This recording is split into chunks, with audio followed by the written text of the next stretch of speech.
बहुत समय पहले एक घने जंगल में कई तरह के जानवर रहते थे। उनमें से दो जानवर सबसे खास थे। एक बुद्धिमान और शांत स्वभाव वाला हाथी जिसका नाम गजराज था, और एक चालाक तथा शरारती लोमड़ी जिसका नाम लुभी था। गजराज अपने विशाल शरीर और बुद्धिमानी के लिए पूरे जंगल में जाना जाता था।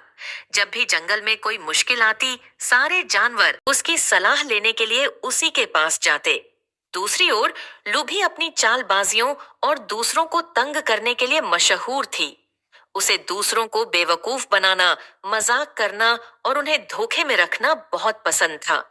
वह किसी की भी मदद नहीं करती थी और हमेशा शरारतें करती रहती थी। एक दिन लूभी ने सोचा, हर कोई गजराज की इतनी तारीफ क्यों करता है? उसे हमेशा सभी की इज्जत मिलती है और मैं, जो इतनी चालाक हूँ, मुझे कोई खास अहमियत नहीं देता। क्यों ना इस बार मैं कुछ ऐसा करूं कि गजराज बेवकूफ बन जाए और सबको लगे कि मैं उससे ज्यादा समझदार हूँ। इस ख्याल के साथ लूभी ने एक योजना बनाई। उसने पूरे जंगल में अफवाह फैला दी कि नदी के पास एक प्राचीन खजाना छिपा हुआ है, जो उस जानवर को मिलेगा जो सबसे पहले वहां पहुंच जाएगा। इस खबर से जंगल के सभी जानवरों में उत्सुकता फैल गई। हर कोई यह सोचने लगा कि अगर वह खजाने तक सबसे पहले पहुंच गया तो उसका नाम पूरे जंगल में प्रसिद्ध हो जाएगा। लूभी को यह अच्छी तरह पता था कि गजराज तेजी से नहीं दौड़ सकता, क्योंकि उसका शरीर बहुत भारी था। उसने सोचा, गजराज अगर इस दौड़ में शामिल होगा तो वह सबसे पीछे रह जाएगा। मैं उसे बीच रास्ते में किसी बहाने से रोकूंगी और उसे बेवकूफ बना दूंगी। इस तरह मैं सबके सामने उसकी हंसी उड़ाऊंगी और सबको लगेगा कि मैं उससे ज्यादा चालाक। लूभी की योजना बहुत ही शातिर थी, लेकिन गजराज उसकी शरारतों को पहले से जानता था।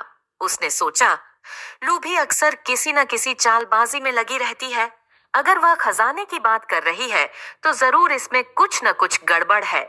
मुझे सावधान रहना होगा। गजराज ने सबकी सुरक्षा और जंगल की शांति को ध्यान में रखते हुए एक नई योजना बनाई। उसने सभी जानवरों से कहा, देखो, अगर खजाना वास्तव में नदी के पास है तो हमें सबको साथ लेकर चलना चाहिए। अगर किसी को खजाना मिलता है तो हम उसे सभी में बांट लेंगे। इससे हम सब खुश रहेंगे और किसी को खतरे का भी सामना नहीं करना पड़ेगा। समझ गए कि एकता में ही शक्ति है। सबने मिलकर एक साथ नदी की ओर बढ़ने का निर्णय किया। अब लूभी की चालाकी धरी रह गई, क्योंकि वह चाहती थी कि गजराज अकेले ही जाए ताकि वह उसे बीच में रोक सके और मजाक बना सके। लेकिन अब सारे जानवर एक साथ थे तो लूभी के लिए अपनी योजना को अंजाम देना मुश्किल हो गया। सभी जानवर गजराज के साथ मिलकर नदी की ओर बढ़ने लगे। हाथी अपनी मजबूत चाल से सबसे आगे चल रहा था और उसके पीछे बाकी सभी जानवर चल रहे थे। लूभी अब चिंतित हो गई। उसे लग रहा था कि उसकी योजना बर्बाद हो रही है, लेकिन अब उसके पास कोई और रास्ता भी नहीं था। वह बस किसी तरह गजराज को नीचा दिखाना चाहती थी, पर समझ नहीं आ रहा था कि अब कैसे करे। सभी जानवर धीरे धीरे नदी के करीब पहुंचने लगे। सफर में कई जगह घनी झाड़ियां हो, कांटे और नुकीले पत्थर थे, लेकिन गजराज की समझदारी और सबके साथ मिलकर चलने के कारण किसी को कोई चोट नहीं लगी। हाथी बीच बीच में सबकी मदद कर देता था और सबको हिम्मत बंधाता रहता था। भी सोच रही थी कि इतनी मेहनत करने के बाद भी अगर खजाना नहीं मिला तो उसकी चालाकी पर सवाल उठ सकते हैं। उसके दिमाग में अब भी यह चल रहा था कि वह किसी तरह से गजराज को नीचा दिखा सके। जब सभी जानवर नदी के पास पहुंचे तो उन्हें वहां कोई खजाना नहीं मिला। ये देखकर सभी जानवर निराश हो गए। हाथी ने सबकी ओर देखा और मुस्कुराते हुए कहा, मित्रों, असली खजाना वह नहीं है जिसे हम खोद कर निकाल सके या जिसे पाने के लिए हमें छल कपट करना पड़े। असली खजाना तो हमारी एकता और आपसी मदद है। अगर हम सब मिलकर रहें और एक दूसरे का सहारा बने रहें तो हम किसी भी समस्या का हल निकाल सकते हैं। गजराज की बात सुनकर सभी जानवरों को समझ में आ गया कि उनकी एकता और समझदारी ही उनका असली खजाना है। लूभी को भी अपनी गलती का एहसास हुआ और वह गजराज के पास आई। उसने अपनी गलती मानी और माफी मांगी। उसने कहा, गजराज, मुझे माफ कर दो।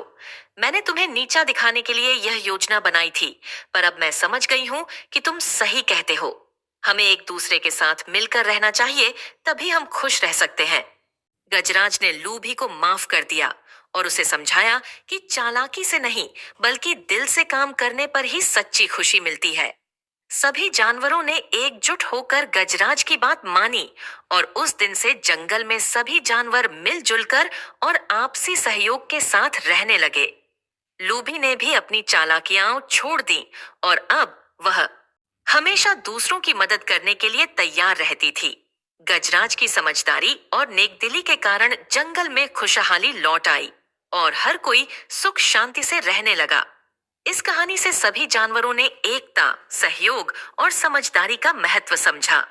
गजराज ने अपनी बुद्धिमानी से यह साबित कर दिया कि सच्चा नेता वही होता है जो सबकी भलाई के बारे में सोचता है। चालाकी से कभी भी वास्तविक खुशियां नहीं पाई जा सकती, बल्कि सच्ची खुशी तो तब मिलती है जब हम एक दूसरे की मदद करें और मिलजुल कर रहें।